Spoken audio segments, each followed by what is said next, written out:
Have you ever noticed something about Jesus? He never seemed to be in a hurry. People interrupted him constantly. Blind men shouted. Children climbed into his lap. A woman grabbed the edge of his garment. Another interrupted a funeral procession. Another interrupted dinner. Another interrupted his journey to heal someone else. Most of us would have said, "Not now." Jesus almost never did. Why? When we read our English Bibles, we often see the words, Jesus had compassion. But we've turned compassion into a feeling. I feel sorry for them. I hate their hurting. I wish things were better. That's sympathy. But Jesus went much deeper. Earlier we learned the Greek word splangnon, the deepest inward parts, the place where mercy begins, the place where love moves you before your feet ever do. Compassion begins there, but it doesn't stay there.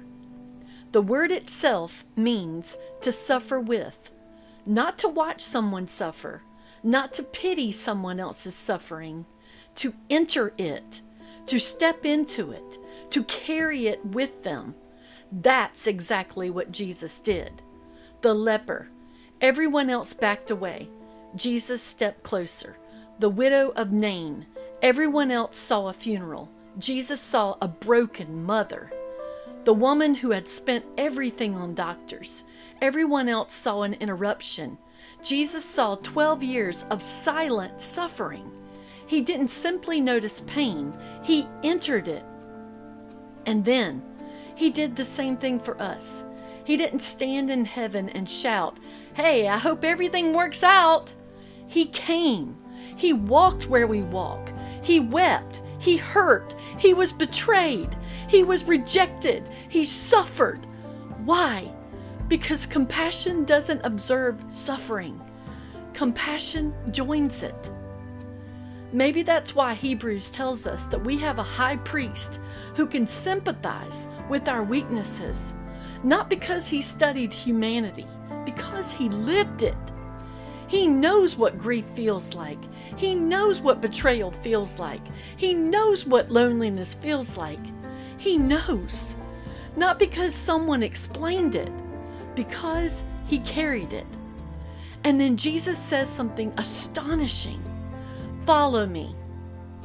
Not feel sorry for people. Follow me. Maybe compassion isn't feeling more. Maybe compassion is moving closer toward the lonely, toward the hurting, toward the forgotten, toward the person everyone else walks around. Sympathy says, "I hope things get better." Compassion says, "You don't have to walk this alone." That's what Jesus did. He didn't just see our suffering, he stepped into it. And maybe that's what he's asking us to do for someone else today.